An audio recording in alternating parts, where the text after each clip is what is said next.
ഒരു പെൺകുട്ടിയെ ഇംപ്രസ് ചെയ്യാനായിട്ട് ഒരു ബോയ്ക്ക് എന്താണ് ചെയ്യാൻ പറ്റുക? എന്ത് ചെയ്താലാണ് ഒരു ഗേൾ ഇംപ്രസ് ആവാം? താങ്കൾ ഇംപ്രസ് ആവാം? ഞാനോ? എനിക്ക് സാധാരണപ്പെട്ട ഒരാൾ മതി. എനിക്ക് അങ്ങനെ വലിയ സംഭവം ഒന്നും വേണ്ട. ലുക്ക് വൈസ് നോക്കുകയാണെങ്കിൽ ഇത്ര ഹൈറ്റ് വേണം, സിക്സ് പാക്ക് ബോഡി വേണം. ഞാൻ അതാ മുമ്പേ പറഞ്ഞു, നമ്മൾ ഒരു മനുഷ്യനെ ഒരു കാര്യം, നമ്മളെല്ലാം ഒരേപോലെ അല്ല. നമ്മളെല്ലാം ഒരേപോലെ ആണെങ്കിൽ നാട് എന്നെ മുന്നിൽ പോയത്. പല ആൾക്കാർക്ക് പല പെർസ്പെക്ടീവ്സ് ഉണ്ടാവുമല്ലോ. അതെ, പല ആൾക്കാർക്കും പല പെർസ്പെക്ടീവ്സ് ഉണ്ട്. അപ്പൊ നമ്മൾ അതിനകത്ത് പറയണത് എന്റെ തന്നെ എനിക്ക് സാധാരണപ്പെട്ട ഒരാള്.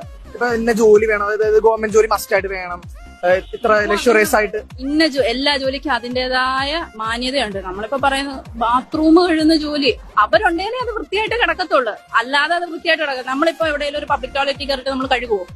നമ്മുടെ വീട്ടിൽ നമ്മൾ കഴുകത്തില്ല, അപ്പോഴാ പബ്ലിക് ടോയ്ലറ്റ്. അതുകൊണ്ട് നമ്മൾ ഇന്ന ജോലി എന്നല്ല. എന്റെ ഹസ്ബൻഡ് സാധാരണപ്പെട്ട ഒരാളാ, വെൽഡിംഗ് പണി നടക്കുന്ന ഒരാളാ. സാധാരണ പറയുവാണെങ്കിൽ കൂലിപ്പണിക്കാരനാ. പിന്നെ കൂലിപ്പണിക്കാരനാ. അവൻ എന്നെ നല്ലപോലെ നോക്കുന്നില്ലയോ? അത് പോരായോ? പറഞ്ഞോട്ട് നമുക്ക് സന്തോഷം ചെറുതിനകത്താണെങ്കിലും കണ്ടെത്താം. ഒത്തിരി വേണമെന്നൊന്നും നിർബന്ധമില്ല. Okay, thank you.